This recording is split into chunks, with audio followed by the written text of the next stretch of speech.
ഞാൻ വിചാരിച്ചിരുന്ന ആ 2 കോൺസ്റ്റബിൾസിൽ ഒരാളായിരിക്കും ഞാനെന്ന്.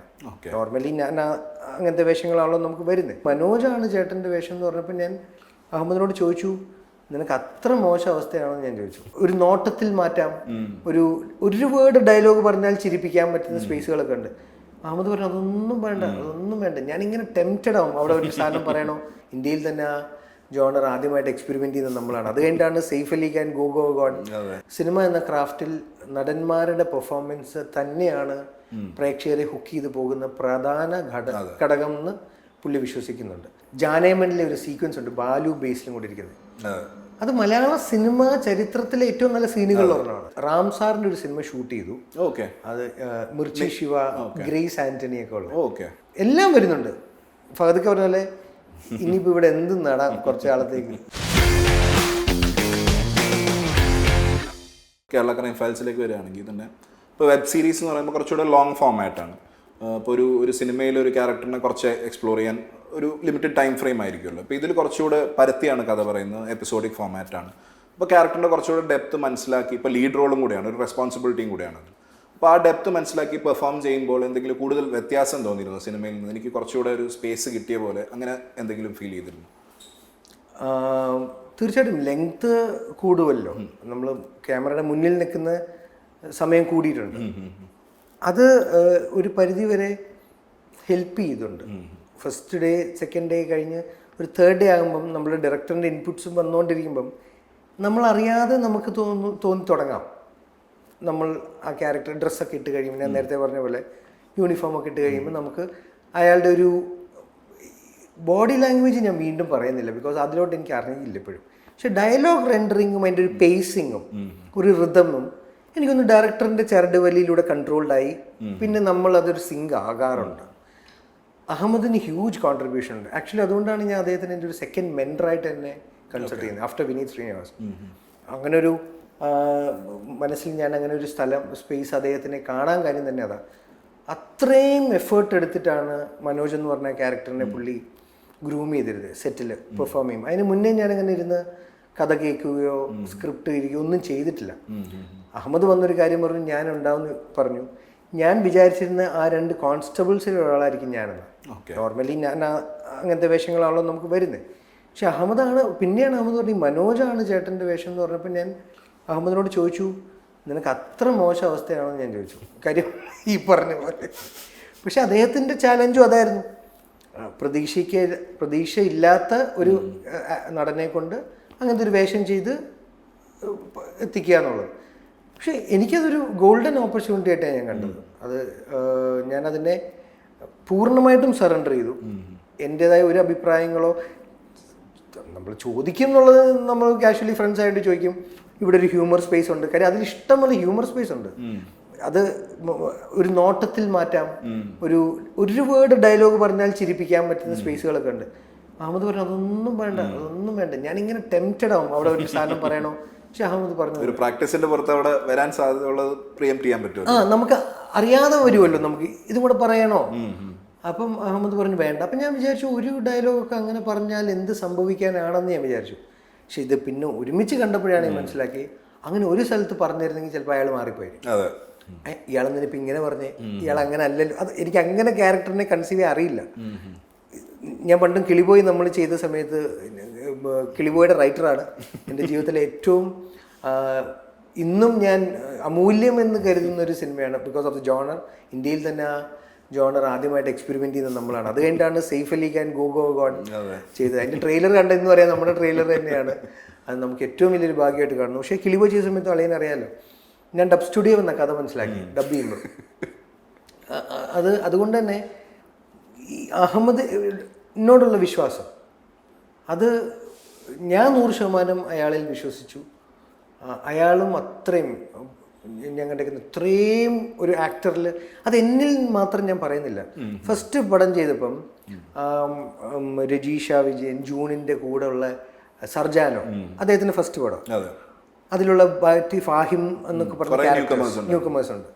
രണ്ടാം സിനിമ വന്നപ്പം ജോജി ചേട്ടനും ശ്രുതി രാമചന്ദ്രൻ, ശ്രുതിയുടെയും പെർഫോമൻസ്, അഹമ്മദിന് ആ ഒരു ആക്ടേഴ്സിൽ നിന്ന്, ഇപ്പോൾ ഈ കേരള ക്രൈം ഫയൽസിലെ ചെറിയ വേഷങ്ങൾ ചെയ്തു പോയവരെ തൊട്ടറിയാം, അയാൾക്ക് എക്സ്ട്രാക്ട് ചെയ്യാൻ അയാൾ സമയം കണ്ടെത്തും. അയാൾ വിശ്വസിക്കുന്നുണ്ട് സിനിമ എന്ന ക്രാഫ്റ്റിൽ നടന്മാരുടെ പെർഫോമൻസ് തന്നെയാണ് പ്രേക്ഷകരെ ഹുക്ക് ചെയ്ത് പോകുന്ന പ്രധാന ഘടകം എന്ന് പുള്ളി വിശ്വസിക്കുന്നുണ്ട്. അത് എനിക്കിഷ്ടമായി ആ എക്സസൈസ്. അതിലോട്ട് ലീഡ് ചെയ്തത് സത്യം പറഞ്ഞാൽ എന്നെ ട്രെയിൻ ചെയ്യാൻ ഫസ്റ്റ് സ്റ്റെപ്പ് സ്ഥാനാർത്ഥി ശ്രീകുട്ടൻ എന്ന് പറഞ്ഞൊരു സിനിമയാണ്. ഒരു ഗ്രൂപ്പ് ഓഫ് പിള്ളേരെ നമ്മുടെ അൽഫോൺസും അലുവ ശബരീഷും ഷറഫും ഒക്കെ പോലെ കിച്ചു ഒക്കെ പോലെ അവരുടെ ഒരു സിനിമയിൽ ഞാൻ വർക്ക് ചെയ്തു ഒരു ടീച്ചറായിട്ട്. ഗ്രേറ്റ് എക്സ്പീരിയൻസ് ആയിരുന്നു. എന്തുകൊണ്ടാന്ന് വെച്ച് കഴിഞ്ഞാൽ ഞാൻ ഡീകോഡ് ചെയ്ത് പറഞ്ഞുതരാം. അതായത് നമ്മളിപ്പോൾ ഒരു ഡയലോഗ് പറയണം. ഇപ്പോൾ ഒരു കുട്ടി വരുന്നു, ഡാ നീ എവിടെയായിരുന്നു, എന്താ ലേറ്റായേ? അപ്പോൾ കട്ട് വിളിച്ചവർ. അപ്പോൾ ഇതിലെ എഡിറ്ററുണ്ട്, ക്യാമറമാൻ അനൂപുണ്ട്. അനൂപാണ് ഇപ്പം മൂൺ വാക്ക് എന്ന് പറഞ്ഞ പടം ക്യാമറ, പേരിലൂരിൻ്റെ ക്യാമറമാൻ അനൂപായിരുന്നു. പിന്നെ ഡയറക്ടർ വിനീഷ്, ആനന്ദ് മന്മഥനാണ് റൈറ്റർ ആക്ടറായിട്ടുള്ള. പിന്നെ കുട്ടികളുടെ പടമാണ് ശ്രീകുട്ടൻ എന്ന് പറഞ്ഞ സ്കൂൾ കുട്ടികൾ 7ാം ക്ലാസ്. അവർക്കായിട്ടൊരു ആക്ടിങ് ട്യൂട്ടറുണ്ട്, സാം എന്ന് പറഞ്ഞിട്ട്. അപ്പം ഞാൻ ഇതിപ്പോൾ പറഞ്ഞു കഴിഞ്ഞാൽ നീ എവിടെയായിരുന്നു, നീ എന്താ ലേറ്റ് ആയെന്ന് ചോദിച്ചു കഴിഞ്ഞാൽ കട്ട് വിളിച്ചിട്ട് ഇവർ 5 പേരും വരും, ചേട്ടാ ഇത്രയും പറയണ്ട, അതായത് നീ എവിടെയായിരുന്നു, എന്താ ലേറ്റായി. അപ്പം അങ്ങനെ ഒരു ടേക്ക് എടുക്കും.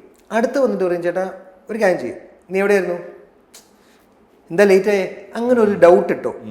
പിന്നെ പറയും പുരുകം വേണമെങ്കിൽ ഇച്ചിരി പോക്കി. അങ്ങനെ ഇവർ എന്നിട്ട് ഈ ഒരു ശില്പി 2 കൊത്തുത്തിയിട്ട് മാറി നിന്നിട്ട് ഇച്ചിരി കൊണ്ട് ഒന്ന് മാറിയിട്ട് വീണ്ടും തിരിച്ച് മോൾഡ് ചെയ്യില്ലേ, അത് ഇവർ ചെയ്തിരുന്നു. അപ്പം ആദ്യം എനിക്കിത് ഞാൻ പറയില്ലേ, ഒരു ആക്ടേഴ്സ് ഈഗോ അൺവാണ്ടഡ് ആയിട്ട് വർക്ക് ചെയ്യും ഒരാവശ്യമില്ലാതെ. എന്താ ഇപ്പോൾ അവനിപ്പോൾ 1 more വിളിക്കണേ എന്ന് വെറുതെ തോന്നും. അത് ഏതൊരു മനുഷ്യനും ഒരാൾ നോ ആദ്യം പറയുമ്പം ഉള്ള റിഫ്ലെക്സ് ബിഹേവിയറൽ പാറ്റേൺ ആണ്. അതെന്തിനാ നോ, അത് എനിക്ക് അവിടുന്ന് കട്ട് ചെയ്ത് കളയാൻ എനിക്ക് എന്താ പറയുക റീസൺ ആയത്. ഞാൻ അതിനവർക്ക് വഴങ്ങിക്കൊടുത്തു. അപ്പം ഞാൻ മനസ്സിലാക്കി എനിക്ക് വേണ്ടി 5 ബ്രെയിൻസ് വർക്ക് ചെയ്യാണ് ഗംഭീരമായിട്ട്. ഓൺ ദ സ്പോട്ട് എനിക്ക് വേണ്ടി 5 ബ്രെയിൻസ് വർക്ക് ചെയ്യാണ്. അവർക്ക് ഈ തിരക്കഥ നന്നായിട്ട് അറിയാം, എനിക്കറിയില്ല. 2 അവർക്ക് ഈ കഥാപാത്രം നന്നായിട്ട് അറിയാം. അവരെല്ലാം അവരുടെ മേഖലയിൽ അവരുടെ ജോലിയിൽ, ഇപ്പോൾ എഡിറ്റർ ആണെങ്കിൽ എഡിറ്ററിന് അറിയാം ഈ ഇതിൽ നിന്നൊരു കട്ട് പോയിന്റ് സാധ്യതയുണ്ടോ. ആനന്ദ് മന്മഥൻ ഒരു ആക്ടറാണ്, അയാൾക്കറിയാം അയാൾ വളരെ നല്ല ടാലൻറ്റ്. ഇപ്പോൾ അവയിൽ മലയാള സിനിമ നോക്കിയോ, അയാളെ തീർച്ചയായിട്ടും അയാളൊരു 1 പ്ലേസിങ്ങിൽ എത്താൻ പോകുന്ന ഒരു ആക്ടറാണ്. ഡയറക്ടർക്ക് അയാളുടേതായ കൺവിക്ഷൻ ഉണ്ട് അയാൾ എടുക്കാൻ പോകുന്ന സിനിമ. അനൂപ് ശൈലജ എന്ന് പറഞ്ഞ ഈ cameraman is brilliant cameraman. Perilloor കാണുമ്പോൾ നമുക്കത് മനസ്സിലായി. അപ്പോൾ ഇവരുടെയൊക്കെ ബുദ്ധി എനിക്ക് വേണ്ടി ഉപയോഗിക്കപ്പെടുന്നു. അപ്പം ഞാനൊരു ടൂളായിട്ടൊക്കെ ഇരുന്ന് കൊടുക്കാൻ തുടങ്ങി. അതോടെ പിന്നെ KCF വന്നപ്പം ഞാൻ ഇതേപോലെ ആരെന്ത് അഭിപ്രായം പറഞ്ഞാലും അത് എനിക്ക് ഗുണമാണ്, എനിക്ക് നല്ലതിന് വേണ്ടിയാണ് പറയുന്നതെടുത്ത് ഞാൻ ഡയറക്ടറോട് ആകെ ചോദിക്കുന്നത്, നിങ്ങൾ നിങ്ങളുടെ 5 or 10 ടേക്ക് എടുക്കും, എനിക്ക് വേണ്ടി ഒരെണ്ണം കൂടെ എടുത്ത് തരണം. അത് കൊള്ളില്ലെങ്കിൽ നിങ്ങൾ എഡിറ്റേബിളിൽ കളിക്കും. ഇന്നിപ്പോൾ ഡിജിറ്റലായി നമുക്ക് അങ്ങനെ ഭയങ്കര ഒരു ചിലവ് വരുന്നില്ല അതുകൊണ്ട്. ഇപ്പം പുതിയ KCFന്റെ 2nd സീസൺ വരികയാണ്, അതിലും അജു ഒരു ഭാഗമാണോ? ഞാനൊരു ഗസ്റ്റ് റോളാണ്. ഞാൻ ടൈറ്റിൽ അനൗൺസ് ചെയ്യാത്തതുകൊണ്ട് പറയുന്നില്ല ആരാന്ന്. അത് മനോജായിട്ട് തന്നെയാണ്, പക്ഷേ ഗസ്റ്റ് റോളാണ്. ഓക്കെ. ഇപ്പോൾ അജുവിനെ കാണുമ്പോൾ കുറച്ചുകൂടെ ലേറ്റ് ബാക്ക് ആണ്, ഇപ്പോൾ ഒരു ഇരുത്തം വന്നു എന്നൊക്കെ പറയുന്ന പോലത്തെ ഒരു ഫീലാണ് അജുവിനെ കാണുമ്പോൾ. ഇപ്പോഴത്തെ അജു എങ്ങനെയാണ് റോൾസ് പിക്ക് ചെയ്യുന്നത്? നേരത്തെ നമുക്കറിയാം റാൻഡമായിട്ടും എല്ലാ റോളുകളും ചെയ്തിരുന്നു. ഇപ്പോൾ എങ്ങനെയാണ്, എന്തൊക്കെയാണ് അജുവിൻ്റെ ഒരു ക്രൈറ്റീരിയ നേരത്തെ പറയുന്നത്? കോൺട്രിബ്യൂട്ട് ചെയ്യാൻ പറ്റുന്ന എന്ത് റോളും, സ്ക്രീൻ സ്പേസോ ലെങ്തോ അല്ല മാറ്റർ ചെയ്യുന്നത്. ടോട്ടൽ സിനിമയുടെ ഉത്തരവാദിത്തം എടുക്കില്ല, അത് എൻ്റെതല്ല. ആസ് ലോങ് ആസ് ഞാൻ അതിൻ്റെ ഡയറക്ടറോ റൈറ്ററോ ആവാത്തടത്തോളം കാലം ആക്ടറാണ്. Actor is just a tool. ഒരു ഇപ്പോൾ ഇവിടെ ഇരിക്കുന്ന ഇതുപോലെ തന്നെ ഉള്ളൂ എന്ന് ഞാൻ വിശ്വസിക്കുന്നു. ഒരു ഡയറക്ടർക്ക് ഫ്രെയിമിൽ ഒരു പ്രോപ്പർട്ടി പോലെ തന്നെ അനങ്ങുന്ന ഇൻ്റലിജൻസ് ഉള്ള ഒരു പ്രോപ്പർട്ടി. ക്യാരക്ടറിനെ കുറച്ച് മനസ്സിലാക്കി അല്ലേ അയാളുടെ കഥയെ മുന്നോട്ട് കൊണ്ടുപോകാനുള്ളൊരു ഉപകരണം. അതിൽ കൂടുതൽ ഞാൻ ചിന്തിക്കാറില്ല. പക്ഷേ സ്ഥിരം ചെയ്ത് റെപ്പറ്റേറ്റീവായിട്ട് പ്രേക്ഷകന് തോന്നി അവർക്കൊരു മടുപ്പ് ഉളവാക്കിയിട്ടുള്ള ഏതെങ്കിലും വേഷമാണെങ്കിൽ മാത്രമേ നോ പറയാറുള്ളൂ. അല്ലാതെ എന്തും ഇച്ചിരിയെങ്കിലും വ്യത്യാസം ഉണ്ടെന്ന് തോന്നിയാൽ. അല്ലാണ്ട് ഇപ്പം ഒരു ഡയറക്ടേഴ്സ് അല്ലെങ്കിൽ ഇന്ന ആൾക്കാരുടെ കൂടെ വർക്ക് ചെയ്യണം, അല്ലെ പുതിയ ആൾക്കാരെ എപ്പോഴും അജു പ്രോത്സാഹിപ്പിച്ചിട്ടുണ്ട്, ഇന്ന ആൾക്കാരുടെ കൂടെ അങ്ങനെ ഒരു ടാർഗറ്റോ ഒരു കരിയർ പ്ലാനോ ഇപ്പോൾ ഉണ്ടോ? അത് ഞാൻ ആഗ്രഹമുണ്ട്, ആഗ്രഹിച്ച് നടക്കാതെ ഞാൻ അവസാനം അത് ആഗ്രഹം വിശപ്പ് കെടില്ലേ അവസ്ഥയായി. അതുകൊണ്ട് തന്നെ ഞാനിപ്പോഴും ബിലീവ് ചെയ്യുന്ന എൻ്റെ കോൺഫിഡൻസും എൻ്റെ സെൽഫ് സഫിഷ്യൻസി നേടുക. നമുക്ക് നമ്മളുടേതായ ഭക്ഷണം മുമ്പിലെത്താൻ നമ്മൾ തന്നെ പോയി കൃഷി ചെയ്യുക, നമ്മൾ തന്നെ എത്തുക. അതിൽ തന്നെ ഞാൻ വിശ്വസിക്കുന്നത്. ചോദിക്കുക, അവർക്ക് മനസ്സുണ്ടെങ്കിൽ തരട്ടെ, അതിനെ ഡിപ്പെൻഡ് ചെയ്തിരിക്കാതിരിക്കുക. നമ്മൾക്ക് നമ്മുടേതായ കൃഷിയിടവും വേണം, നമുക്കുള്ള ചോറും ട്രാക്ടറും എടുത്ത് നമ്മൾ കിളയ്ക്കാൻ പോകണം. അതിനോട് കണക്ട് ചെയ്ത് തന്നെ ഇപ്പം മലയാള സിനിമയിൽ ഇപ്പോൾ എനിക്ക് തോന്നുന്നു മഹേഷിൻ്റെ പ്രതികാരം കഴിഞ്ഞ് ഒരു വലിയ റിയലിസ്റ്റിക് സിനിമ ഫേസ് ഉണ്ടായിരുന്നു. ഇപ്പോൾ 2016 തൊട്ടാണ് തോന്നുന്നു. ആക്ഷൻ ഹീറോ ബിജു കണ്ടിന്യൂസ് ആയിട്ട് കുറേ സിനിമകൾ വന്നു, എക്സ്ട്രീം റിയലിസ്റ്റിക് ആയിട്ടുള്ള സിനിമകളെല്ലാം വന്നു. ഇതിൽ പക്ഷേ ഈ ഒരു സമയത്ത് അജു കൂടുതലും ചെയ്തിരുന്ന മെയിൻ സ്ട്രീം സിനിമകളാണ്. അജുവിൻ്റെ ഇപ്പോൾ ഈ പറഞ്ഞ ഈ ഒരു അൾട്രാ റിയലിസ്റ്റിക് ജോണറിലുള്ള ഒരു പെർഫോമൻസ് എനിക്ക് തോന്നുന്നു കേരള ക്രൈം ഫയൽസ് വന്നപ്പോഴാണ് നമ്മൾ കാണുന്നത്. അല്ലാണ്ട് ആ സമയത്തെല്ലാം അജു ചെയ്തിരുന്ന മെയിൻ സ്ട്രീം സിനിമകളും അതെല്ലാം വിജയങ്ങളായിട്ടുണ്ട്, കൂടുതൽ ഭൂരിഭാഗവും വിജയങ്ങളായിട്ടുണ്ട്. അതെന്തുകൊണ്ടാണ് അജുവിനെ തേടി വരാത്തതെന്ന് ചിന്തിച്ചിട്ടുണ്ടോ? അങ്ങനെ ഒരു ഫേസിൽ കൂടുതൽ സിനിമകൾ ഇപ്പോൾ എനിക്ക് തോന്നുന്നു രക്ഷാധികാരി ബൈജു അങ്ങനെ 1-2 സിനിമകളിൽ മാത്രമേ അജു ആ ഒരു സ്പേസിൽ വന്നതായിട്ട് കണ്ടിട്ടുള്ളൂ. ഇപ്പോൾ അളിയൻ പറഞ്ഞപ്പോൾ ഞാൻ ചിന്തിച്ചു. എനിക്ക് പക്ഷേ ഓർമ്മയുണ്ട്, എബി ചെയ്യുമ്പോൾ ദിലീഷ് ഏട്ടൻ്റെ 2ാമത്തെ സിനിമയിലോട്ട് അദ്ദേഹം അത് ഈ അടുത്തൊരു ഇൻ്റർവ്യൂവിൽ അദ്ദേഹം പറഞ്ഞു. അതുകൊണ്ടാണ് ഞാനിപ്പോൾ പറയുന്നത്, അല്ലെങ്കിൽ ഇവൻ ചുമ്മാ തള്ളുകയെന്ന് വിചാരിച്ചത്. പക്ഷെ ദിലീഷ് ഏട്ടൻ എന്നോട് പറഞ്ഞൊരു ക്യാരക്ടർ അദ്ദേഹത്തിൻ്റെ 2nd ഫിലിമിന്, പിന്നെയാണ് അത് 20 മുതൽ വേറെ സിനിമയായി മാറിയത്. പക്ഷെ എനിക്ക് തോന്നുന്നു ചിലപ്പം അത് അങ്ങനെ ഒരു സിനിമ ദിലീഷ് ഏട്ടൻ്റെ സംഭവിച്ചിരുന്നെങ്കിൽ ചിലപ്പം അന്നേ സിനിമകൾ കിട്ടി തുടങ്ങിയേനെ. പിന്നെ മെയിൻ സ്ട്രീം കൊമേഴ്ഷ്യലിൽ നിന്ന് ഇങ്ങോട്ട് എക്സ്പെരിമെൻ്റ് ചെയ്യാൻ അവർക്കൊരു കോൺഫിഡൻസ് വേണ്ടേ? ഇയാളെ ഇവിടെ കൊണ്ടുവന്നിട്ട് 2 കാരണങ്ങളാണ്. എന്നെ എംബാരസ് ചെയ്യിപ്പിക്കാൻ പാടില്ല എന്നുള്ളതുകൊണ്ട്, 2 അവരുടെ ജോലി പ്രോപ്പറായിട്ട് നടക്കണം, അതിനും തടസ്സം വരരുത്. അപ്പോൾ ചിലപ്പോൾ ആ ഒരു ഡൗട്ട് ഉണ്ടാവും. ഇപ്പോൾ ഈ ഫീനിക്സും അല്ലെങ്കിൽ KCF ഒക്കെ സംഭവിച്ച് കഴിയുമ്പം നാച്ചുറലി ഇപ്പം വീണ്ടും എന്താ പറയുക ഇപ്പം എനിക്ക് തോന്നുന്നു ആ വാർപ്പ് മാതൃക ഉടയ്ക്കണം എന്നുള്ള ആഗ്രഹം കൂടി ഇപ്പോൾ തോന്നിയിട്ടുണ്ടെങ്കിൽ. സ്ഥിരമായിട്ട് അയാൾ കോമഡിയാണോ ചെയ്യുന്നത്? ജിത്തു സാറാണ് അത് തുടക്കി വെച്ചല്ലേ, നീ കുറേ കോമഡി ഉണ്ടല്ലോ, എന്നാൽ പിന്നെ നീ ഒരു വില്ലനാണ് അല്ലേ? അപ്പം ആ എക്സ്പെരിമെൻസ് ഒക്കെ ഇപ്പം നടക്കുന്നുണ്ട്. ഇതൊക്കെ നടക്കുന്നത് എന്തുകൊണ്ടാണ്? പ്രേക്ഷകർ ഇത് അംഗീകരിക്കാൻ തുടങ്ങിയത് കൊണ്ടാണ്. അത് എനിക്ക് തോന്നുന്നു മമ്മൂക്ക ഇൻ്റർവ്യൂ പറഞ്ഞ പോലെ ഓഡിയൻസസ് താല്പര്യം പ്രകടിപ്പിച്ച് തുടങ്ങുമ്പം, ഓപ്പൺ ടു എക്സ്പെരിമെൻറ്റ്സ് വെൽക്കം ചെയ്ത് കഴിയുമ്പോൾ നാച്ചുറലി മാറ്റം തുടങ്ങുന്ന അവിടുന്ന്. നമുക്കായിട്ട് മാറ്റം എനിക്ക് തോന്നുന്നു ഒരു മാറ്റം വരുത്തിയേക്കാന്ന് പറഞ്ഞ സിനിമാക്കാർക്ക് മാറ്റം വരുത്താൻ പറ്റില്ല. അപ്പം എനിക്ക് തോന്നുന്നു ഇനിയും ചിലപ്പോൾ ട്രൈ ചെയ്യാം. ഇപ്പോൾ സാജൻ ബേക്കറി ഇന്നവേ ചന്തു അത് കണ്ടുകൊണ്ട് എന്നെ അങ്ങനെ ചെയ്യിപ്പിക്കണം എന്ന് വിചാരിച്ച് പ്ലാൻ ചെയ്ത, പക്ഷേ നമുക്കത് റൈറ്റായിട്ട് എന്താ പറയുക ഇത് ചെയ്യാൻ പറ്റിയില്ല, അതിനെ നമുക്ക് ബെനിഫിഷ്യൽ ആക്കാൻ പറ്റിയില്ല. ഇപ്പോൾ പൊതുവേ ഉള്ളൊരു സംസാരമാണ്, അതായത് ഇപ്പോഴത്തെ സിനിമകൾ തിയേറ്ററിൽ ബ്ലോക്ക് ബസ്റ്റേഴ്സ് ആവുന്നുണ്ട്, എല്ലാവരും തിയേറ്ററിൽ 2-3 തവണ ഒക്കെ കാണുന്നുണ്ട്. പക്ഷേ OTT വന്നു കഴിയുമ്പോൾ അതിനെയൊക്കെ ട്രോളുകയാണ്, അല്ലെങ്കിൽ ഇതിലെന്താ കോമഡി, ഇതിലെന്താ ഇത്ര ചിരിക്കാനുള്ളതെന്നൊക്കെ പറയുന്നുണ്ട്. പക്ഷേ നമ്മുടെ പഴയ സിനിമകൾ, പഴയ സെറ്റ് ഓഫ് കോമഡീസ് ആണെങ്കിലും ഫാമിലി ഡ്രാമാസ് ആണെങ്കിലും ഇപ്പോഴും റിപ്പീറ്റ് വാല്യൂ ഉണ്ട്. ഇപ്പോഴും ചെറിയ റീൽസ് ആയിട്ട് വന്നാൽ പോലും അത് വീണ്ടും വീണ്ടും ഷെയർ ചെയ്യപ്പെടുന്നു. അതിൻ്റെ മീംസൊക്കെ ഇപ്പോഴും വരുന്നുണ്ട്. അതിൻ്റെ കാരണം എന്താണെന്ന് ആലോചിച്ചിട്ടുണ്ട്? ഇപ്പോൾ ഇപ്പോഴത്തെ റൈറ്റിംഗ് സ്റ്റൈലിൻ്റെ ആണോ, അതോ ബഞ്ച് ഓഫ് ആക്ടേഴ്സിൻ്റെ ആണോ, ഇവരെല്ലാവരും വരുന്നതിൻ്റെ ഒരു ഓർഗാനിക് ഫ്ലോയുടെ ആണോ, എന്താണ് അതിൽ ഒരു വ്യത്യാസം വന്നതെന്ന് ചിന്തിച്ചിട്ടുണ്ടോ? തിയേറ്ററിൽ ഒരു സിനിമ വിജയിക്കുമ്പം ഒരു സെറ്റ് ഓഫ് ഏജ് ഗ്രൂപ്പ് മാത്രമല്ല വരിക, കുറേയും കൂടി ഒരു ബ്രോഡർ വൈഡർ ഏജ് ഗ്രൂപ്പ്സ് തിയേറ്ററിൽ വരും. സോഷ്യൽ മീഡിയ എനിക്കൊന്ന് കുറച്ചും കൂടി വേറൊരു മെജോറിറ്റി ഒരു നിശ്ചിത ഏജ് ഗ്രൂപ്പിൽ ആണ് അത് ഫങ്ഷൻ ചെയ്യുന്നത് എന്നാണ് ഞാൻ വിശ്വസിക്കുന്നത്. നമുക്ക് ഈ അഡ്മിൻ സ്റ്റാറ്റിസ്റ്റിക്സ് അയക്കുമല്ലോ, അതിൽ ഈ ഏജ് ഗ്രൂപ്പ് കാണുന്നതുകൊണ്ട് ഞാൻ പറഞ്ഞിട്ടുണ്ട്, നമ്മളെ ഇത്ര പേര് ഫോളോ ചെയ്യുന്നതിൽ ഇത്രയും എനിക്കൊന്ന് 30-35 ആണ് കൂടുതൽ. ഒരു 50 above 60 above ഒക്കെ ഉള്ള വളരെ ചെറിയ ശതമാനമേ ഉള്ളൂ. ഇപ്പോൾ സോഷ്യൽ മീഡിയ ഡോമിനൻസി ആ ഏജ് ഗ്രൂപ്പിൽ നിൽക്കുമ്പം അവർക്ക് എന്തെങ്കിലും ഡിസ്കണക്റ്റ് തോന്നുന്നത് കൊണ്ടായിരിക്കാം അവർ ട്രോൾ ചെയ്യുന്നത് നാച്ചുറലി. അപ്പോൾ അതായിരിക്കാം ഈ തിയേറ്ററിൽ വർക്കാകുകയും സോഷ്യൽ മീഡിയയിൽ ട്രോൾ ചെയ്യപ്പെടുന്നതിൻ്റെ കാരണം. കാര്യം അവർക്ക് കണക്റ്റ് ആവാത്തതോ അല്ലെങ്കിൽ അവർക്ക് അപഹാസ്യമായി തോന്നുന്ന, അതുകൊണ്ട് അവർ പരിഹസിക്കുന്നു.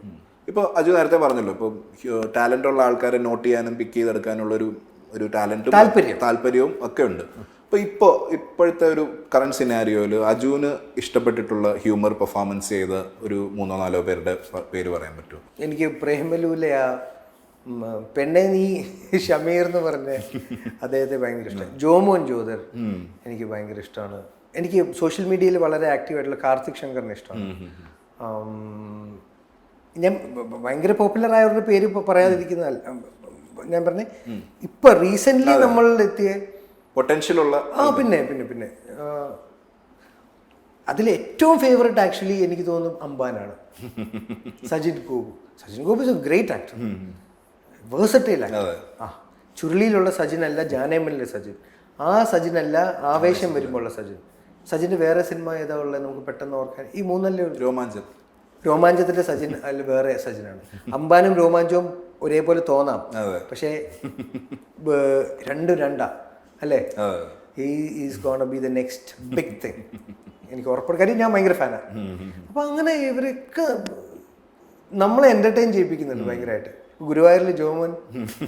പിന്നെ അതിൽ ഞാൻ വീണ്ടും എടുത്ത് പറയുന്നു, ഡയറക്ടർ എന്നുള്ള രീതിയിൽ മലയാളികൾ കണ്ടു ശീലിച്ച് പിന്നെ നമ്മുടെ സുഹൃത്തായതുകൊണ്ട് ഞാൻ മിസ്സായി പോകാൻ പാടില്ല, ബേസിൽ ജോസഫ്. സ്റ്റാർ അല്ല, അതെന്തു അദ്ദേഹം പലപ്പോഴും കോൺഫിഡൻസ് ഇല്ലാത്ത ആക്ടറായിട്ട് പറയാറുണ്ട്. പക്ഷെ ഞാൻ ഈ പറഞ്ഞ ജാനേമനിലെ ഒരു സീക്വൻസ് ഉണ്ട്, ബാലു ബേസിലും കൂടി ഇരിക്കുന്നത്. അത് മലയാള സിനിമ ചരിത്രത്തിലെ ഏറ്റവും നല്ല സീനുകളിൽ ഒരെണ്ണമാണ്. അത് കഴിഞ്ഞ് അദ്ദേഹം വരുന്ന പാൽത്തു ജാനുവരി വാസ് ഗുഡ്. അത് കഴിഞ്ഞിട്ട് ജയ ഹെ വേറൊരു ക്യാരക്ടറായിരുന്നു, ഫാലിമി വേറെയായിരുന്നു, ഗുരുവായൂർ വന്നപ്പോൾ വേറെയായിരുന്നു. സോ അതുകൊണ്ട് ബേസിൽ പലപ്പോഴും ബേസിൽ ചുമ്മാ തമാശക്ക് പറയും, ഇതൊക്കെ ഞാനിത് പുള്ളി തമാശക്ക് പറയും, ഇത് കുറേ ആയി ഞാൻ ചെയ്തു. ഇല്ല, ബേസിൽ ഇതിലൊക്കെ വേറെ വേറെയാണ്. ബേസിൽ വരുമ്പോൾ തന്നെ നമുക്ക് കിട്ടുന്ന സന്തോഷം വേറെയാണ്. ഒരു പ്രേക്ഷകൻ എന്നുള്ള നിലയിൽ എനിക്കിപ്പോൾ ബേസിലിനെ സ്ക്രീനിൽ കാണുമ്പം ഇപ്പം ഒരു തൃപ്തി ഭയങ്കരമാണ്. അതെ. ഇപ്പോൾ അജു ഇപ്പോൾ ആദ്യമായിട്ട് തമിഴ് ഒരു സിനിമയിൽ അഭിനയിക്കുകയാണ്, പ്രഭുദേവ AR റഹ്മാൻ കോമ്പിനേഷനിൽ മൂൺ വാക്ക് എന്ന് പറയുന്നത്. എന്താണ് അതിൽ ഒരു എക്സ്പീരിയൻസ് പറഞ്ഞു കഴിഞ്ഞാൽ? എങ്ങനെയാണ് അജുവിൻ്റെ ക്യാരക്ടറും എങ്ങനെയാണ് ആ സിനിമയിലേക്ക് എത്തുന്നത്? അത് രണ്ടാം സിനിമയാണ്. റാം സാറിൻ്റെ ഒരു സിനിമ ഷൂട്ട് ചെയ്തു. ഓക്കെ. അത് മിർച്ചി ശിവ, ഗ്രേസ് ആന്റണി ഒക്കെ ഉള്ളത്. ഓക്കെ. പേരിട്ടിട്ടില്ല. അദ്ദേഹത്തിന്റെ നിവിന്റെ 7 കടൽ 7 മല 7 മല 7 കടലിന് ശേഷം അദ്ദേഹം ഷൂട്ട് ചെയ്തു. ഓക്കെ. നിവിനാണ് എനിക്ക് ആ വേഷം സാറിനെ കണക്ട് ചെയ്തത്. ചെറിയ റോളാണ്, പക്ഷെ ഒരു ഒരു ഒരു സ്ലൈസ് ഓഫ് ലൈഫ് വരുന്നത്. അദ്ദേഹത്തിന്റെ സിനിമകൾ എപ്പോഴും അങ്ങനെയാണല്ലോ, കുറച്ചും കൂടെ ഒക്കെ ഒരു ഒന്നും അദ്ദേഹം വിട്ടിട്ടില്ല. അതുകൊണ്ടാണ് ഒരു സ്ലൈസ് ഓഫ് ലൈഫ് ഉണ്ട് അദ്ദേഹത്തിന്റെ സിനിമകളുടെ ഇതിൽ തന്നെ. എന്നാൽ ഇച്ചിരി ലൈറ്റ് ഹാർട്ടഡുമാണ്, ഹൈ ഇൻറ്റൻസ് ഇമോഷൻസ് ഒന്നുമല്ല. പക്ഷെ എൻ്റെ ക്യാരക്ടർ അതിലൊരു കോൺട്രിബ്യൂട്ട് ചെയ്യുന്നൊരു നല്ല ക്യാരക്ടറാണ്, ചെറുതാണ്. പിന്നെയാണ് ഇപ്പം പ്രഭുദേവ സാറിൻ്റെ മൂൺ വാക്ക്, AR റഹ്മാൻ സാറും പ്രഭുദേവ സാറും അത് ബിഹൈൻഡ് വുഡ്സ് ആണ് പ്രൊഡ്യൂസ് ചെയ്യുന്നത്. അതൊരു എൻ്റർടൈനർ. റാം സാറിൻ്റെ ഒരു ഞാൻ പറഞ്ഞില്ല, ഒരു feel good slice of life ഉള്ളൊരു സിനിമയാണ്. ഇതൊരു കൊമേഴ്ഷ്യൽ എൻ്റർടൈനർ ആണ് അവർ പ്ലാൻ ചെയ്യുന്നത്. എനിക്കൊരു കസിൻ്റെ ക്യാരക്ടറാണ് അദ്ദേഹത്തിൻ്റെ കൂടെ. കുറച്ചധികം സീൻസ് ഉണ്ട്, എഡിറ്റ് ചെയ്യുമ്പോൾ എത്ര ഉണ്ടെന്ന് അറിയില്ല. പക്ഷെ ടോട്ടലി വേറൊരു കൾച്ചർ ആണല്ലോ. ലാംഗ്വേജ് എത്രത്തോളം? ലാംഗ്വേജ് വൈസ് നോക്കുകയാണെങ്കിൽ എനിക്ക് മനസ്സിലാവും, പഠിച്ചത് മദ്രാസിലായതുകൊണ്ട്. പറയാൻ നമുക്ക് മലയാളി തമിഴ് പറയുന്ന പോലെ പറയും. ഒരിക്കലും ഒരു തമിഴ്നാട്ടിലുള്ളൊരു വ്യക്തി തമിഴ് പറയുന്ന പോലെ പറയാൻ പറ്റൂല. അതിന് ഡബ് ചെയ്യുമ്പോൾ അറിയാം എങ്ങനെയായിരിക്കും. അതിലെത്രയും കുറവ് തോന്നിപ്പിക്കാം എന്നുള്ളതേ നമുക്ക് പറ്റൂ. പക്ഷെ എന്നാൽ കൂടി നമ്മുടെ മദർ ടങ് ഇൻഫ്ലുവൻസ് ചെയ്യുമല്ലോ. പക്ഷേ ഒരു കൾച്ചറൽ ഡിഫറൻസ് ഉണ്ടല്ലോ. നമ്മളുടെ ഇവിടുത്തെ ഒരു റിയലിസ്റ്റിക് പാറ്റേൺ അല്ല അവിടുത്തെ എന്നുള്ളതൊക്കെ ഞാൻ ഇപ്പോഴാണ് അറിയുന്നത്. അത് രസമാണ്, ഒരു ലേണിംഗ് ആണ്, ന്യൂ സ്കൂളിംഗ് ആണ്. റാംസാർ സ്കൂളിംഗ് അല്ല ഇപ്പോഴത്തെ ഒരു സ്കൂളിംഗ്. പ്രോസസ്സ് സെയിം ആണ് ആസ് ആൻ ആക്ടർ, അതിൽ വ്യത്യാസമില്ല. ഞാനതുകൊണ്ട് തന്നെ പുതിയ നമ്മളിവിടെ മേഞ്ഞുകൊണ്ടിരുന്നു, ഇപ്പോൾ അവിടെ പോയി മേയുമ്പോൾ ഇലകളും ചുറ്റുപാടുകളും മാറുന്നതേ ഉള്ളൂ. 3-4 ദിവസം കഴിയുമ്പോൾ നമുക്ക് ആ ഡൈജസ്റ്റീവ് പ്രോസസ്സിലോട്ട് നമ്മളും ശീലമായി തുടങ്ങുമല്ലോ. ഇനിയും എക്സ്പ്ലോർ ചെയ്യാൻ ആഗ്രഹമുണ്ടോ തമിഴ്? തീർച്ചയായിട്ടും. കാര്യം ഞാൻ അതിന് മുന്നേ വരെ കോവിഡിന് മുന്നേ വരെ ഞാൻ അവസരം കിട്ടിയിട്ടെന്ന് പറഞ്ഞാൽ അങ്ങനെയല്ല, ഓഡിഷൻസിന് പോകാൻ ശ്രമിച്ചിട്ട് ഞാൻ പോയിട്ടില്ല. പോസ്റ്റ് കോവിഡ് എനിക്കൊരു താല്പര്യം വരാൻ കാര്യം, ഇന്ന് ഇന്ത്യൻ സിനിമ ഒന്നാവുന്ന ഒരു കാലഘട്ടം വരികയാണ്. ക്രോസ് ഓവേഴ്സ് നടക്കുകയാണ്, മെർജർ നടക്കുകയാണ്. അപ്പം ലാംഗ്വേജ് ബോർഡേഴ്സ് കാരണം ഇപ്പോൾ ഇല്ല, കൾച്ചറൽ ബോർഡേഴ്സ് കുറഞ്ഞു തുടങ്ങി. സിനിമയായിട്ടും അതിനെ ആക്സെപ്റ്റ് ചെയ്യുന്ന ഒരു കാലഘട്ടം വന്നു. അപ്പം ഞാൻ naturally as an actor experiment ചെയ്യുക എന്നുള്ളത്, എക്സ്പ്ലോർ ചെയ്യുക. കൂടാതെ തന്നെ നമ്മുടെ ലീഡ് ആക്ടേഴ്സ് മാത്രം പോയാൽ പോലല്ലോ, നമ്മുടെ ഏറ്റവും മലയാള സിനിമയുടെ ഏറ്റവും വലിയ സ്ട്രെങ്ത് എന്ന് പറയുന്നത് നമ്മുടെ ക്യാരക്ടർ ആക്ടേഴ്സ്, നമ്മുടെ സപ്പോർട്ടിങ് ആക്ടേഴ്സും ഹ്യൂമർ ചെയ്യുന്ന ആൾക്കാരും എല്ലാവരും അത്രയും തന്നെ ലീഡ് ആക്ടേഴ്സിൻ്റെ അത്രയും തന്നെ ടാലൻറ്റഡും സ്ട്രോങ് ആണ്. അപ്പോൾ അവർക്കും അങ്ങോട്ടും ഇങ്ങോട്ടും ക്രോസ് ഓവർ ചെയ്യാനുള്ള അവസരം വരിക എന്ന് പറയുന്നത് വെരി ഗ്രേറ്റ് തിങ്. അതെ, ഒരു അവസരം വരുമ്പോൾ നമ്മൾ അതിനെ തിരിഞ്ഞു നിൽക്കേണ്ട കാര്യം. അത്രേ ഉള്ളൂ. ഗഗനചാരിയിലേക്ക് തന്നെ തിരിച്ചു വരികയാണെങ്കിൽ അതിൽ നിങ്ങളുടെ കോമ്പിനേഷൻസ് അഗൈൻ പുതിയ കോമ്പിനേഷനാണ്. ഗോകുലിൻ്റെ നമ്മൾ ഇതുവരെ കാണാത്തൊരു സൈഡ് ഞാനും ആദ്യം കണ്ടപ്പോൾ എനിക്ക് ഭയങ്കര സർപ്രൈസ് ആയിരുന്നു ഗോകുലിൻ്റെ പെർഫോമൻസ്. അതേപോലെ തന്നെ ഗണേഷ് കുമാർ സാർ, നേരത്തെ സാജൻ ബേക്കറിയിൽ തന്നെ നിങ്ങൾ തമ്മിലൊരു നല്ലൊരു കെമിസ്ട്രി ഫോം ചെയ്തിരുന്നു. ഇതിൽ പുള്ളിയുടെ വേറെ തന്നെ ഒരു സൈഡാണ്. അനാർക്കലി വരുമ്പോൾ ഉണ്ടാകുന്ന ഒരു ഫ്രിക്ഷനും അനാർക്കലിയുടെ ഒരു കോൺട്രിബ്യൂഷനും വേറെ. നിങ്ങൾ 4 പേര് മാത്രമേ ഉള്ളൂ ഭൂരിഭാഗം സിനിമയിലും. നിങ്ങൾ തമ്മിലുള്ളൊരു വർക്കിംഗ് പാറ്റേൺ എങ്ങനെയാണ് ഡെവലപ്പ് ചെയ്തെടുത്തത്? ഗണേഷ് ചേട്ടൻ വൺ ഓഫ് മൈ ഫേവറേറ്റ് ആക്ടേഴ്സിൽ ഒരാളാണ്. അതിപ്പോൾ എൻ്റെ കൂടെ സാജൻ ചെയ്തത് കൊണ്ടോ ഗഗനചാരി ചെയ്തുകൊണ്ടല്ല, അതുകൊണ്ടാണ് സാജനിൽ ഞങ്ങൾ അദ്ദേഹത്തെ വിളിച്ചത്, വെൽക്കം ചെയ്തത്. മണിച്ചിത്രത്താഴ്ന്ന് എല്ലാവരും പറയും. പക്ഷേ എനിക്ക് ഞാൻ പെട്ടെന്ന് പറയുകയാണെങ്കിൽ എനിക്കത് മാത്രമല്ല, എനിക്ക് ഹലോയിലെ അനിയൻ ഇഷ്ടമാണ്, ഒരുപാട് കിങ്ങിലെ റോൾ ഇഷ്ടമാണ്. അങ്ങനത്തെ പുള്ളി വരുമ്പോൾ നമുക്ക് പണ്ട് ഭവാനി ചേട്ടനെ പറയുന്ന പോലെ തന്നെയാണ്, ഒരു ബലമുണ്ട്, ഉണ്ട്, അത് ഫീൽ ചെയ്യിക്കാറുണ്ട്. പിന്നെ ഈസിനെസ് ഓഫ് എനിക്കൊന്ന് പത്തനാപുരം സ്ലാങ്ങിൻ്റെ ഒരു ഈസിനെസ്. അപ്പോൾ അമ്മാച്ചനായിട്ട് ഞങ്ങൾക്ക് വേറൊരു ഓപ്ഷൻ ഇല്ലായിരുന്നു. അതുവരെ ചിന്തിക്കാത്തൊരു ടൈപ്പ് ഓഫ് റോളാണ് പുള്ളിക്ക് ആ സിനിമയിൽ കൊടുത്തത്. അപ്പോൾ അമ്മാച്ചൻ എന്ന് പറയുമ്പോൾ എനിക്ക് അങ്ങനത്തെ ഒരു അമ്മാച്ചന്മാരുണ്ട്. സോ എനിക്ക് ഭയങ്കര ഈസിലി കണക്ട് ചെയ്യാൻ പറ്റി അദ്ദേഹമായിട്ട്. ഗഗനചാരി പൂർണ്ണമായിട്ടും ചന്തുവിൻ്റെയും സായിയുടെയും ഒരു കാസ്റ്റിംഗ് ആണ്. ബട്ട് അദ്ദേഹം ആ സബ്ജക്റ്റായിട്ട് പെട്ടെന്ന് കണക്ട് ആയി. അദ്ദേഹം നമുക്ക് പുറത്ത് അദ്ദേഹം രാഷ്ട്രീയ പ്രവർത്തനം നടത്തുന്ന ഒരു വ്യക്തിയും മുഖ്യധാര രാഷ്ട്രീയ പ്രവർത്തനം നടത്തുന്ന ഒരു വ്യക്തിയും, പക്ഷെ അദ്ദേഹത്തിൻ്റെ ഉള്ളിൽ ചന്തു പറയുന്നത് ഇപ്പോഴൊരു ബിസ്കിറ്റ് ഉണ്ടെന്നാണ്. അപ്പം അത് എനിക്കും ഭയങ്കര എക്സൈറ്റിംഗ് ആയിരുന്നു. പിന്നെ സെറ്റിൽ ചെയ്യുക, ഈ പറയുന്നൊരു കണക്ട് ഉണ്ടാക്കാൻ സാറിൻ്റെ ഗണേശൻ്റെ ഒരു എക്സ്പീരിയൻസും ഉണ്ട്, ആ സീനിയോറിറ്റിയുടെ ഒരു പ്രിവിലേജും കൊണ്ട് അത് എളുപ്പമാണ്. അപ്പം അദ്ദേഹം 2 കഥകൾ പറയുമ്പം ആ കഥ പറയാൻ നന്നായിട്ട് നറേഷൻ നന്നായി അറിയാം. നാച്ചുറലി നമ്മളൊക്കെ അടുത്ത് പോയിരിക്കും. അങ്ങനെയാണല്ലോ ബന്ധം, ബോണ്ട് തുടങ്ങുന്നത്, അല്ലെങ്കിൽ ആ ബാരിയേഴ്സ് ബ്രേക്ക് ആവുന്നത്. തമാശ അത് തന്നെയായിരുന്നു. ഗോകുല് വളരെ ഒരു അണ്ടർ റേറ്റഡ് ആയിട്ടുള്ളൊരു പെർഫോമറാണ്. അത് എനിക്ക് ഗഗനചാരി കാണുന്നതിന് മുന്നേ ഗോകുലിൻ്റെ ഒരു സിനിമയുണ്ട്, അദ്ദേഹം പാട്ട് പാടുന്ന കച്ചേരി, എനിക്കൊന്ന് അജയേട്ടൻ്റെ ഒരു പടമാണെന്ന് തോന്നുന്നു, മാസ്റ്റർ പീസാണ്. അതിലെ ലിപ്സിങ് വാസ് നോട്ട് ഈസി. അദ്ദേഹം ഒരു കച്ചേരി നടന്നത് അന്ന് ഞാൻ ഗോകുലിനെ വിളിച്ചിട്ടുണ്ടായിരുന്നു. കാര്യം അത് എളുപ്പമല്ല ലിപ്സിങ് ചെയ്യാൻ, അത്രയും ഏർലി കരിയറിൻ്റെ തുടക്കത്തിൽ. അപ്പോൾ അയാളൊരു അണ്ടർ റേറ്റഡ് ആക്ടർ ഉണ്ട്. ഇന്നിപ്പോൾ അയാളൊരു കൊമേഡിയനായിട്ട് കൂടെ ആക്സെപ്റ്റ് ചെയ്ത് നിൽക്കുമ്പോൾ ഭയങ്കര സന്തോഷമുണ്ട്. വളരെ സോഫ്റ്റ് ഒരു വ്യക്തിയാണ്. എന്നാൽ അറ്റ് ദ സെയിം ടൈം പ്രതികരിക്കേണ്ട വിഷയങ്ങൾ വരുമ്പോൾ പുള്ളിക്ക് പാവം അത് ഒരുപാട് വരേണ്ട ഒരു സാഹചര്യം ആയതുകൊണ്ട് അതിനെ കൃത്യമായി വളരെ മെച്യൂരിറ്റിയോടെ തന്നെ അദ്ദേഹം അത് അഡ്രസ്സ് ചെയ്ത് സംസാരിക്കുന്നുണ്ട്. തീർച്ചയായിട്ടും നല്ല സിനിമകളിൽ ഇനി കാണാൻ പറ്റട്ടെ. അനാർക്കലി പിന്നെ അധികം മിണ്ടാത്ത ക്യാരക്ടറായിരുന്നു, പക്ഷെ ഗ്രേറ്റ് പെർഫോമർ. ഏലിയനെ ആദ്യമായിട്ടാണ് മലയാള സിനിമയിൽ വരുന്നത്. ബിലീവബിൾ ആവുക എന്ന് പറഞ്ഞൊരു വലിയ ടാസ്ക്കാണ്. എനിക്ക് ചന്തുവിനോട് ചോദിച്ചിട്ടുണ്ട്, ഞാൻ ചന്തുവിനോട് ചോദിക്കാറുണ്ടായിരുന്നു ചെവിക്ക് കുറച്ച് നീളം വേണ്ടായിരുന്നോ എന്തെങ്കിലും. അപ്പോൾ അതൊക്കെ ചന്തു പറഞ്ഞു, അതൊക്കെ നമ്മൾ ഏച്ച് കെട്ടുന്ന ഒരു ഫീല് വരുത്തും. പിന്നെ അതിന് പ്രോസ്തെറ്റിക്സ് വേണം. പ്രോസ്തെറ്റിക്സ് വരുമ്പോൾ ബഡ്ജറ്റ് ഭയങ്കരമായിട്ട് മാറും, കാരണം ഡെയിലി ഇതൊക്കെ എടുത്ത് വെക്ക് ടൈം മാറും. അപ്പോൾ അതിൻ്റെയൊക്കെ ബുദ്ധിമുട്ടിൽ നിന്ന് പുള്ളിക്കാരി അത് മനസ്സിലാക്കണ്ടേ. എനിക്ക് തോന്നുന്നു അനാർക്കലി തമാശയ്ക്ക് ഒരു സ്ഥലത്ത് പറഞ്ഞു പുള്ളിക്കാരിക്ക് എന്നെ പോലെ തന്നെയായിരുന്നു ഒന്നും, പക്ഷേ ഞാനത് വിശ്വസിക്കുന്നില്ല. ബിക്കോസ് പുതിയൊരു കാര്യം ചെയ്യുമ്പം എവിടെയോ ഒരു മെൻ്റൽ കാൽക്കുലേഷൻ നടക്കാതെ അത് സിനിമ കാണുമ്പോൾ ഇപ്പം നമുക്ക് മനസ്സിലാവുന്നുണ്ട്. ഏലിയൻ്റെ റിയാക്ഷൻസും ഏലിയൻ്റെ ഓരോ ചില നോട്ടങ്ങൾ, റിയാക്ഷൻസിനേക്കാളും കാര്യം നമ്മുടെ ഭാഷ മനസ്സിലാവരുത്, അറ്റ് ദ സെയിം ടൈം നമ്മൾ മുഖം റിയാക്ട് ചെയ്യാതിരിക്കണം. ബുദ്ധിമുട്ടാണത്. ആൻഡ് വെരി കൺവിൻസിംഗ്ലി അത് ആൾക്കാരുടെ അപ്രീസിയേഷൻ വാങ്ങി ആ ക്യാരക്ടർ പുൾ ഓഫ് ചെയ്തിട്ടുണ്ടെങ്കിൽ ഒരു ഗ്രേറ്റ് ആക്ടറിനെ പറ്റത്തുള്ളൂ. ഇപ്പോൾ ഗഗനചാരിയുടെ തന്നെ സ്പിൻ ഓഫ് ആയിട്ട് മണിയൻ ചിറ്റപ്പൻ എന്ന് പറഞ്ഞൊരു സിനിമ അനൗൺസ് ചെയ്യുകയാണ്. സുരേഷ് ഗോപി സാറാണ് അതിൽ ലീഡ് റോൾ ചെയ്യുന്നത്. ഇപ്പോൾ വൈഭവ് അതിലും ഉണ്ടാവുമ്പോൾ വൈഭവിൻ്റെ ഒരു ഫ്യൂച്ചർ എന്താണ് ഈ യൂണിവേഴ്സിൽ? ഒന്ന് സയൻസ് ഫിക്ഷൻ സിനിമകൾ ഞാൻ കാണാറില്ല. ചന്തുവിന് ഏറ്റവും താല്പര്യം അതായിരുന്നു എന്നുള്ളത് ഇദ്ദേഹം ഈ അടുത്തൊരു ഇന്റർവ്യൂ അല്ല, പുള്ളി ഒരുപാട് ഇതിനെക്കുറിച്ച് നമുക്കറിയാമല്ലോ, പണ്ട് തൊട്ടേ ഇൻഡെപ്ത് ആയിട്ട് പഠിച്ചിട്ടുള്ള എല്ലാ വിഷയത്തെക്കുറിച്ചും നല്ല ധാരണയുണ്ട് അവന്. അപ്പോൾ അതുകൊണ്ട് തന്നെ അവൻ എന്താണ് ഇനി മണിയൻ ചിറ്റപ്പിന് ഒരുക്കാൻ പോകുന്നത്, ടെക്നോളജി അപ്ഡേറ്റ്സ് പ്രോപ്പറായിട്ട് അറിയാവുന്ന ഒരു വ്യക്തിയാണ്. അപ്പോൾ അദ്ദേഹത്തിന് ഈ പറഞ്ഞ പോലെ ബഡ്ജറ്റും കൂടെ വന്നാൽ അത് മാജിക്കുകൾ സംഭവിക്കാം. തീർച്ചയായിട്ടും ഞാനും ആ മണിയൻ ചിറ്റപ്പൻ സുരേഷേൻ്റെ ലുക്ക് എനിക്ക് ഭയങ്കര ഇഷ്ടമായി. അത് കാണാൻ ഭയങ്കര കൗതുകമുണ്ട് എനിക്ക്. എനിക്ക് ഒന്നും അറിയത്തില്ല, കാര്യം കഥ നാച്ചുറലി എനിക്ക് വേഷം ഉണ്ടാവും. ചന്തു എന്താണേലും ഒരു വേഷം, ഇപ്പം സായന വാർത്തകളിലും ഉണ്ടായിരുന്നു, എനിക്ക് വേഷം ഉണ്ടാവാറുണ്ട്, ഇല്ലെങ്കിലും കുഴപ്പമില്ല. പക്ഷേ I am waiting for Maniyan Chittappan. ഇപ്പോൾ കുറച്ച് നാളായിട്ട് നേരത്തെ ഞാൻ ചോദിച്ചതിൻ്റെ ഒരു കണ്ടിന്യൂഷൻ ആയിട്ട് തന്നെ ഇപ്പം പഴയ ഹ്യൂമർ സിനിമകളുടെ ഒരു പാറ്റേൺ പോലെ ഇപ്പോൾ ഈ അടുത്ത് വന്നതാണ് ഗുരുവായൂരമ്പലനടയിൽ. ഒരുപാട് ആർട്ടിസ്റ്റുകൾ ഒരുമിച്ച് വരുന്നു. അങ്ങനെയുള്ള സിനിമകൾ നമ്മൾ ശരിക്കും മിസ് ചെയ്തിരുന്നു. അപ്പോൾ അതിലും അജു ഒരു ഭാഗമാണ്. കുറച്ച് നാൾ മുമ്പ് ഇപ്പോൾ 2 countries വരെയുള്ള അങ്ങനെയുള്ള സിനിമകളൊക്കെ ഒരുപാട് വന്നിരുന്നു. കുറച്ച് നാളൊരു ഗ്യാപ്പ് വന്നു. ഇനി അങ്ങോട്ട് മലയാള സിനിമയുടെ ഒരു കോമഡി ജോണറിൻ്റെ ഒരു ഫ്യൂച്ചർ അജു എങ്ങനെയാണെന്ന് നോക്കിക്കാണ്?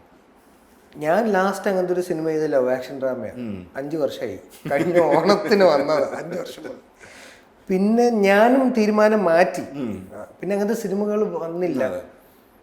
പിന്നിപ്പം മൊത്തത്തിൽ വളരെയധികം കുറഞ്ഞു അത്.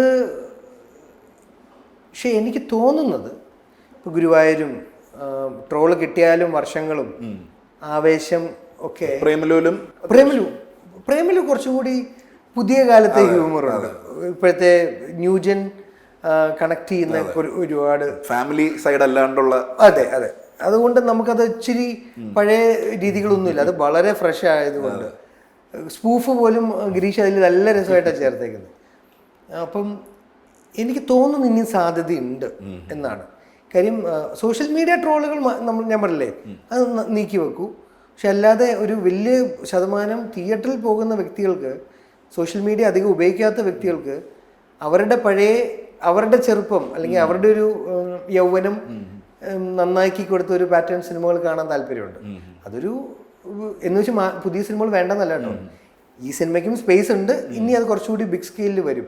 ഇപ്പം ബിഗ് ബഡ്ജറ്റ് സിനിമകൾ നമുക്കറിയാം, അതിൽ ഇപ്പം കൽക്കിയിൽ ഹ്യൂമർ ഇല്ലേ, ലീഡ് ആക്ടർ ചെയ്യുന്നില്ലേ, അപ്പം അത് വരും, എല്ലാം വരുന്നുണ്ട്.